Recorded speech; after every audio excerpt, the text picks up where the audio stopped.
Welcome back. There's a new effort underway to help rural hospitals provide the highest level of care for cancer patients so people do not have to travel as far for treatment. As KWWO anchor Elizabeth Kling reports, it's a growing need in our state as Iowa now has the second highest rate of cancer in the nation.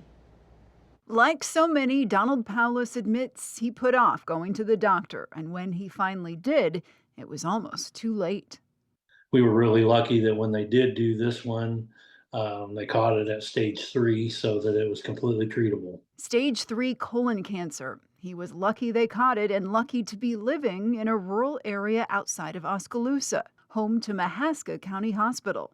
That was my first question, to be honest with you, when Dr. Harris said, "Well, I know these guys and they're at Mahaska County Hospital." And I'm like, "That's Oskaloosa. That's a little town." Mahaska Health is one of a handful of rural hospitals taking part in a new effort to ramp up cancer care in rural parts of the state. Known as the Iowa Cancer Affiliate Network, or ICANN, it started thanks to an epidemiologist at the University of Iowa who was very concerned about the cancer trends in our state. We have the second highest cancer incidence rate in the country and one of only a handful of states with rising cancer rates. Dr. Charlton wanted to come up with a plan to help rural hospitals meet the needs of the growing number of cancer patients, so she teamed up with a surgical oncologist at the U of I, Dr. Ingrid Lizarraga.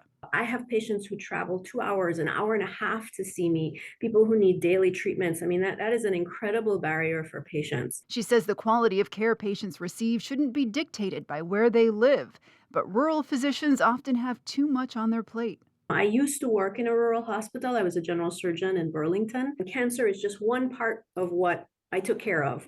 And you have to keep up on all of those things. And you don't have the kind of subspecialty support that you do when you're at a big academic medical center. So, through the ICANN network, they're sharing the wealth of expertise at the University of Iowa hospitals and clinics, offering support and strategies to hospitals and peace of mind to patients. I think for these hospitals, it's a way for them to prove to their community that they are providing the highest level of care.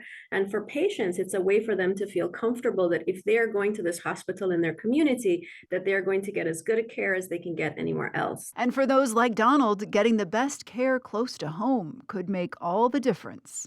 I don't think I would have ever been able to be where I am or do what I've done through this and the type of recovery and everything that I'm doing if I would have had to go to the bigger hospitals and have all the anxiety I was dealing with all the time. As part of the ICANN program, hospitals have the chance to become accredited by the Commission on Cancer. Right now, several rural hospitals in eastern Iowa are taking part, including Mercy One in Clinton and Dubuque and the Southeast Iowa Regional Medical Center in West Burlington.